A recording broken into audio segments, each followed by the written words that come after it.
right, my adventure seekers, we're talking about the Conquer Southeast Asia tour. 9 countries, and of course, a lifetime supply of regret if you don't pack some bug spray. Now, look, we're going to ignore Brunei and East Timor. They're too fancy and they're too tiny, kind of like the sprinkles that fell off your Dunkin' Donut. Don't worry about them. What we're going to do is we're going to check out the countries in Southeast Asia, and I'm going to tell you what percentage of the United States have visited each country in the past year and in their lifetimes. And if you're considering visiting, what I consider to be the top attractions in each country, as one of the rare people on the planet that has actually been to all 9 of them. Stop number 1. My favorite, by far, where I reside right now, Thailand. The land of smiles, spicy food, and the occasional elephant that will get in the way of your car if you are traveling in the northern region of the country. What percentage of Americans visited Thailand in the year 2024? 0.3%. 3 in 1,000. That's 1 million out of 340 million of us. Basically, if every person in a mid-sized city like Orlando said, screw Disney, let's go get Thai massages, we'd hit the quota. Yearly stats. Pre-COVID, it was a steady 0.25 to 0.3%. It dipped to 0.05 in 2020, thanks to the pandemic. Basically, there were no tourists, and I was in Thailand at the time, and boy, was it tough for the local populations. We had to hand out food, cooking oil, and waters on a pretty regular basis where we were in order to make life better for the locals. And we could do that because we could afford it, especially compared to them. But the good news is that it rebounded 20% year over year since 2022. So how many Americans in their lifetimes will have made a visit to Thailand? Somewhere to a respectable 4 to 5% of us. Enough to fill several football stadiums. That's the good news. But on the other hand, many of them are just the influencers who found themselves on the island of Phuket. Me, I'm one of those people, but I ended up living here. If you're looking to go to visit Thailand, here are the reasons.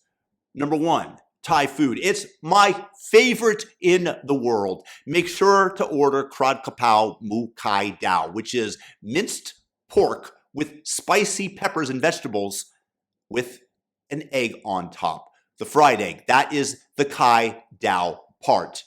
2, Thai massage. It's part of the culture, and it's way, way cheaper and generally better than what you'll find in America. How much does it cost? Good news. $10 would get you an hour massage, and it is fantastic. And the beaches, oh my goodness, they are world class, my friends. But you have to be in the southern part of the country to really experience this glory, like Krabi or Phuket. Krabi has Railay Beach, and some of the islands like Hong Island are just spectacular. Me, personally, Thailand is my favorite country on the planet that I've been, and I've traveled to 60 of them, and that includes the United States where I grew up. Thailand, number 1. Next up, Vietnam, where the traffic is a real-life game of chicken and the coffee is strong enough to wake the dead. 0.23% of Americans showed up in 2024. That is 780,000 brave souls dodging scooters like pros. I'm telling you, it is hard to cross the street in Hanoi. The yearly trend from 0.15% of Americans in 2019, and it crashed to near zero in 2021, now up 25% annually as folks chase that Top Gear vibe. Lifetime, About 2 to 3% of Americans have visited. Maybe they're war history buffs or pho addicts, which, by the way, is awesome and super healthy. It's the Vietnamese soup here. Or maybe they just like really strong, tasty coffee. The food in Vietnam, super healthy and tasty. And it's different than Thailand, not quite as spicy. And it's a cultural experience to go there. I've been twice. You'll get addicted to the coffee pretty darn quick, I have to say. Next, we move over to Indonesia. How many islands do you think that they have? 500? That would be a lot. 1,000? Nope. 10,000? Even higher. You go up to 17,000 islands, and on all of them, except for maybe the one with the Komodo dragons, Island Komodo, you got one epic traffic jam, my friends. Only 0.09% of us Americans made it there in the year 2024. That's about 300,000, most of them being surfers. The surf there is pretty good, and volcano chasers. There are definitely some of those. Yearly is hovering at 0.08% pre-2020, and it spiked 15% post-reopening. Lifetime, that is 1 to 2%.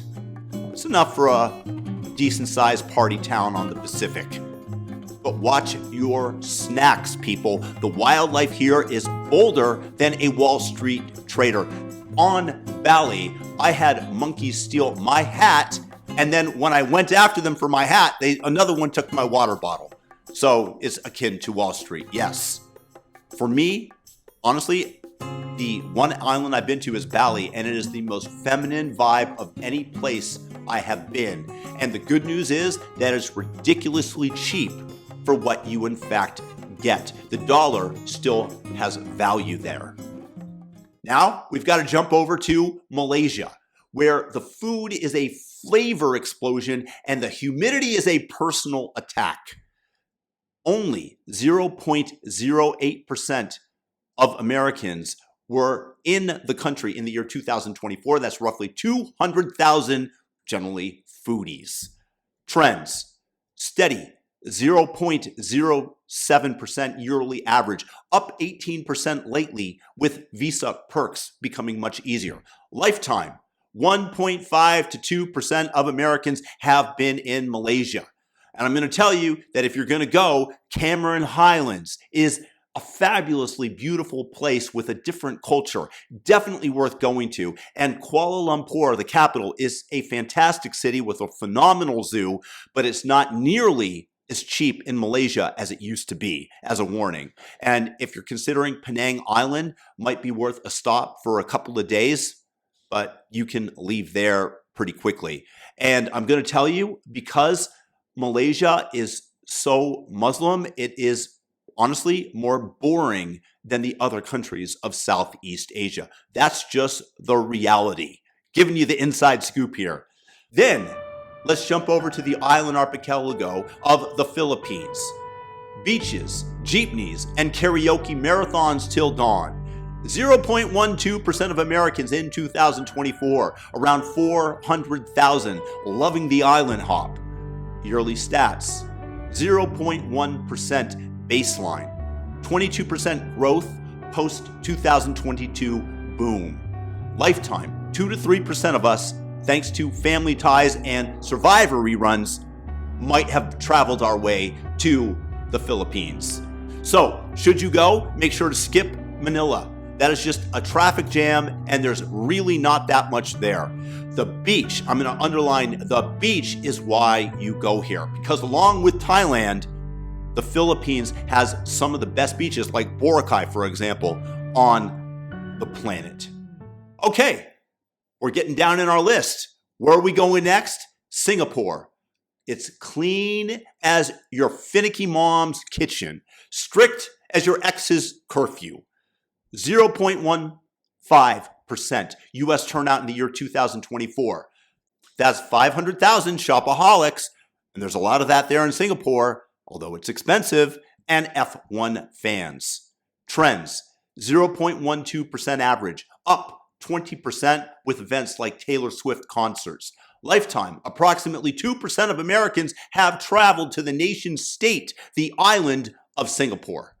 And it has, I'm going to tell you, the strictest laws on the planet. And because of them, because they were enforced equally, it turned what was once one of the worst slums in Southeast Asia into a tier 1 nation/city. And it's way more expensive than the rest of Southeast Asia, way more. But it's phenomenal if you're doing business. Just a warning, they will fine you for jaywalking in a heartbeat, or if you decide somehow that you want to bring drugs onto the island, you will be ended within weeks in a public execution. In my opinion, it's the least desirable visit out of the 9, unless you're just into an ultra clean city with very, very strict laws and shopping and the Sands Casino. That is pretty dope, but actually difficult to get into. You have to show your passport as a foreigner, or if you are Singaporean, you have to pay $100 per entry. Now let's jump over to Cambodia, where you have ancient temples and zero chill on the heat, like ever. Just 0.05% of Americans in the year 2024, that's 185,000 history nerds, have ventured on over. Yearly, from 0.04% of us in the year 2019, and a 25% rebound as we've gone on after COVID. Lifetime, 0.8 to 1% of Americans have made their way over to Angkor Wat, which, by the way, the ruins there are mind-blowing and well worth seeing. And you can see the trees that are growing into and the temples and partially destroying them. It's just the way that nature works. But you have to watch out, because there is a little bit more crime in Cambodia than the other Southeast Asian countries. And there's really only one reason to go there, and that's, as I said, the temples of Angkor Wat. There you will find ancient temples, some of which are still in great condition, that will take you a long time to sift through if you're into that. And if you need another reason, if you're into connecting with human misery, you can go to the killing fields outside of Phnom Penh, the nation's capital, where you can still pick up bone fragments off the ground and see trees where they smashed little children's heads into in order to save bullets. It's rather disgusting, but this is where the communists slaughtered 25% of their population in an effort to bring us utopia. Watch out, New York City and your Zorhan Mandami fetish. We move over to Laos, the second least visited country in Southeast Asia by Americans. It's got chill vibes, sticky rice, and waterfalls that will make you forget about capitalism, because they are communist over there with a capitalist veneer. Only 0.03% of the United States citizenry made its way over there in 2024. That's 100,000 Zen seekers. Trends, 0.02% steady, up 30% with new rail links. Lifetime, only 0.4 to 0.5% of Americans have made it over to the only landlocked nation in Southeast Asia. And I'm going to tell you, it's the relax button for your soul until the beer Lao kicks in, which is their one really great export. And I'm going to tell you, as somebody who's been there a few times, there is really cool scenery within the country, and it's ridiculously cheap. And as I mentioned, it's the only Southeast Asian country that is landlocked. And you can see in Luang Prabang monks begging for alms early in the morning. And I'm going to tell you also that it's not a necessary stop. There's really nothing that you're going to miss if you're going to skip it, unless you're one of those intrepid explorers who wants to visit all 9 Southeast Asian countries. And we come now to the least visited country for good reason, although it's super interesting, Myanmar, where you have temples, chaos, and a bad side of geopolitics today with the country in civil war. Barely 0.01% of Americans braved it in 2024. That's 30,000 intrepid souls, if intrepid is defined as stupid. Yearly average rate, 0.015%. Peak in 2019, but ticking down pretty dramatically lately. Lifetime, only 0.3% of Americans can claim that they have been to Burma/Myanmar. And there is one very, very solid reason that I visited Myanmar, and I would not recommend it today, because when I was there, I believe it was 2012 or 2013, I was able to explore the temples of Bagan like Indiana Jones, going from temple to temple and seeing what each contained within.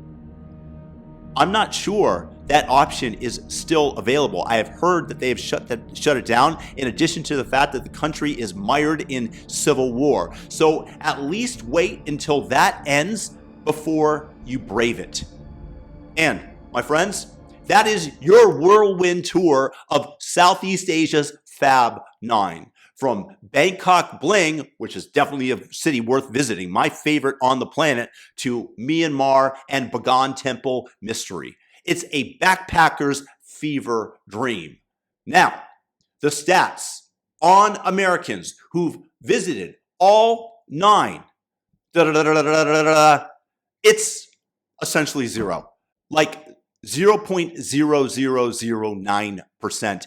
And I'm going to tell you that mathematically, if you were to take the product of the percentages of Americans visiting each individual country, that would not be an accurate representation, because obviously there's tremendous amount of overlap. Once you've made and purchased an expensive ticket out here, that's the most expensive part of your journey. There are going to be many Americans that have visited multiple countries. It's just that the number of people that have visited all 9 is incredibly low.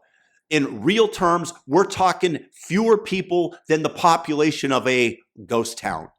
Only hardcore nomads like me, or maybe Indiana Jones if he goes on vacation ever, are able to pull it off. Now, if you've done it, I'm going to tell you, you're a legend. Welcome aboard. And if you want to make a plan or ask me a question in the comments section about any of these countries, I'll do my best to reply. Next stop, Thai massage for me, and maybe the airport for you. So please do subscribe for more misadventures, and thumb up this video, and enjoy yourselves on the road. God bless your adventures.